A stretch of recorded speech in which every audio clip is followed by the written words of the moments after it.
Assalamualaikum warahmatullahi wabarakatuh. Kami dari kelompok 4 akan mempresentasikan materi tentang desain memori utama dan semikonduktor. Kami yang terdiri dari Arifullah, Satya Fakiatul Ma'ar, Nasar Al-Farisi, dan saya sendiri Muhammad Ilham Maulana Fajar Siddiq. Dan yang terakhir ada Ramdun Bayhaqi Nur Faiz. Kita langsung menuju ke materi. Pengertian memori. Memori merupakan tempat penyimpanan informasi. Memori utama adalah memori di mana CPU mengambil instruksi selama program dieksekusi. Kapasitas memori dan kecepatan adalah dua hal penting yang merupakan pemanfaatan efektif dari komputer. Beberapa jenis memori hingga kini telah dikembangkan dan pada praktisnya terdapat banyak konsep manajemen memori yang ada. Ada beberapa macam memori seperti memori semikonduktor. Memori semikonduktor adalah memori komputer yang terbuat dari bahan semikonduktor. Perangkat penyimpanan data elektronik ini biasanya diimplementasikan ke sebuah semikonduktor berbasis sirkuit terpadu atau IC. Berdasarkan kemampuan dalam menahan data saat tidak ada tegangan, memori semikonduktor dibedakan menjadi non-volatile dan volatile. Non-volatile sendiri itu adalah kemampuan memori semikonduktor untuk menyimpan data dalam perangkat bahkan saat komputer sudah tidak dialiri daya atau dengan kata lain komputer sudah dalam keadaan mati. Volatile adalah ketidakmampuan memori menahan data atau dengan kata lain data akan hilang ketika komputer dimatikan. Selanjutnya Ramdun untuk membacakan materi yang lain. Ya, saya di sini akan melanjutkan presentasi dari Ilham. Memori utama semikonduktor sering disebut sebagai inti. Penggunaan keping semikonduktor bagi memori utama hampir universal atau menyeluruh. Memori utama merupakan media penyimpanan dalam bentuk array yang disusun word atau byte. Kapasitas data simpannya bisa jutaan susunan. Setiap word atau byte mempunyai alamat tersendiri. Data yang disimpan pada memori utama ini bersifat volatile. Artinya data yang disimpan bersifat sementara dan dipertahankan oleh sumber-sumber listrik. Apabila sumber listrik dimatikan, maka datanya akan hilang. Memori utama digunakan sebagai media penyimpanan data yang berkaitan dengan CPU atau perangkat input-output. Elemen dasar suatu memori semikonduktor adalah sel memori. Semua sel memori semikonduktor mempunyai sifat-sifat tertentu. Yang pertama, sel memori memiliki dua keadaan stabil yang dapat digunakan untuk mempresentasikan bilangan biner 1 dan 0. Yang kedua, sel memori mempunyai kemampuan untuk ditulisi untuk menetapkan keadaan. Yang ketiga, sel memori mempunyai kemampuan untuk dibaca untuk merasakan keadaan. Parameter-parameter memori. Ada 4 parameter penting yang signifikan dalam pemilihan sebuah memori komputer, yaitu yang pertama ada kapasitas. Memori sebagai unit penyimpanan yang terdiri dari alamat dan panjang word atau byte. Yang kedua ada kecepatan. Kecepatan operasi baca, dekode atau penerjemah yang terdiri dari waktu akses dan pemulihan waktu. Yang ketiga ada bandwidth. Kecepatan transfer data memori yang dinyatakan dalam jumlah byte per detik. Yang terakhir ada latency, waktu yang digunakan untuk mengakses lokasi atau word yang pertama dalam suatu rangkaian lokasi atau blok lokasi seperti hard disk. Selanjutnya akan dibacakan oleh Arifullah. Ya, baik. Saya akan melanjutkan presentasi dari Ramdon. Memori yang dapat menyimpan 32 word.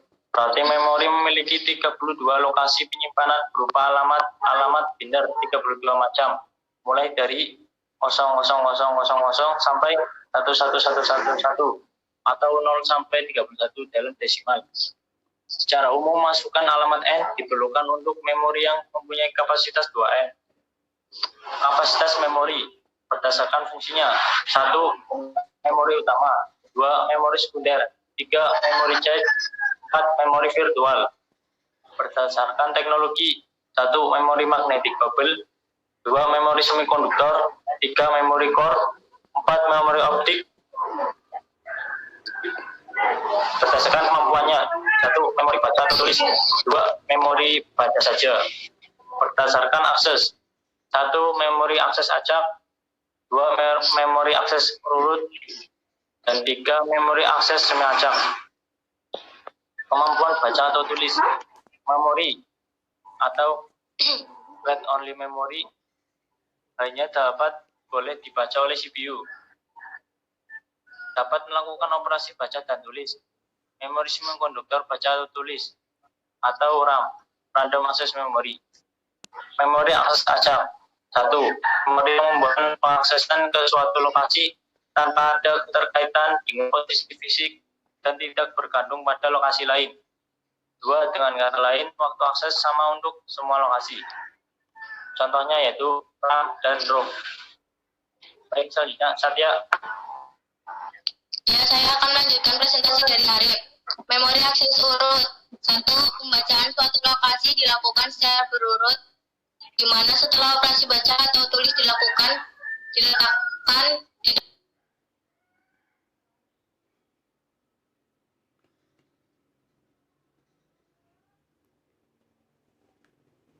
pemilihan lokasi yang akan diakses menggunakan 2 langkah, 1 akses acak dan lainnya akses urut, contohnya memori magnetik. Mode-mode penggunaan.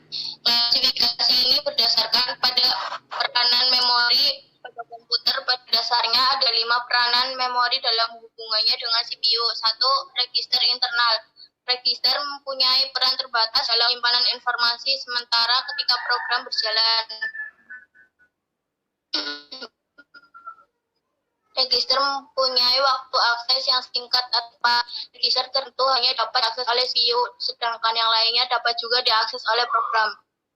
2. Memori utama.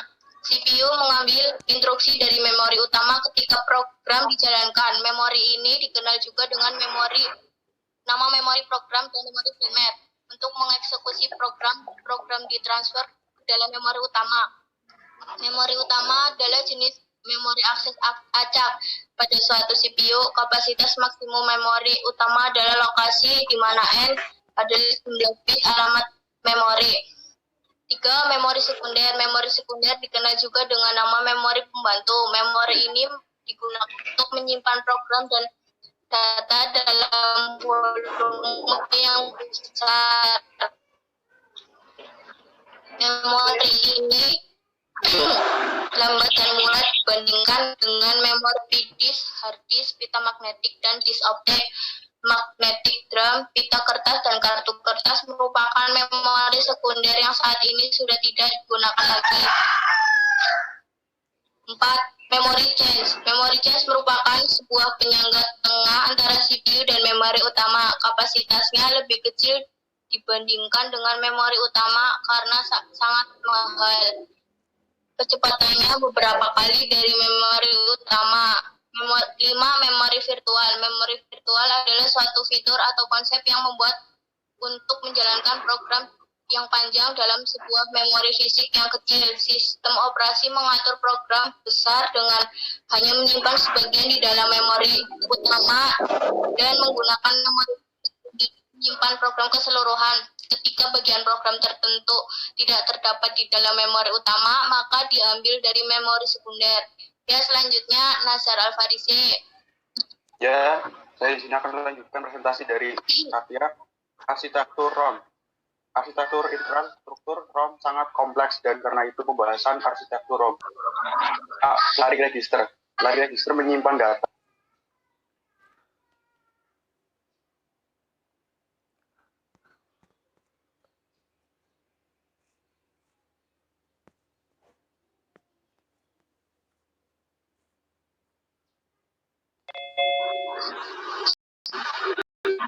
Penyangga output. Register yang di-enable oleh masukan alamat data pada bus data. Data ini diumpankan ke penyangga output yang akan melewatkan data ke keluaran data eksternal. Hal ini disediakan dengan low. Jika sama dengan high, maka penyangga output berada dalam keadaan impedansi tinggi reset dan sampai ini akan mengambang. Arsitektur RAM, random access memory. Itu lokasi alamat memori di mana saja dapat diakses semudah mengakses lokasi alamat lainnya dalam memori tersebut tanpa ada ketentuan. Hanya untuk melakukan pembacaan, pertama sel memori dipilih oleh sinyal pilih, kemudian diikuti dengan sinyal kontrol baca. Di isi sel diberikan pada data keluar D0 setelah melewati waktu akses. Untuk melakukan penulisan, pertama sel memori dipilih oleh sinyal. Ini kemudian diikuti dengan pengiriman data pada data masuk MD1 dan mengaktifkan sinyal kontrol tulis. Ya mungkin itu saja. Terima kasih. Saya kembalikan kepada Ilham. Ya, kiranya itu presentasi dari kelompok kami. Tidak ada kesalahan atau ketidakpahaman, mohon dimaklumi karena memang terkendala banyak hal seperti sinyal atau yang lain-lain. Dan semoga wabah penyakit COVID-19 ini cepat selesai agar kita bisa kembali ke kampus tercinta kita. Mantap. Kiranya itu saja yang bisa saya presentasikan. Semoga bermanfaat. Sekian. Wassalamualaikum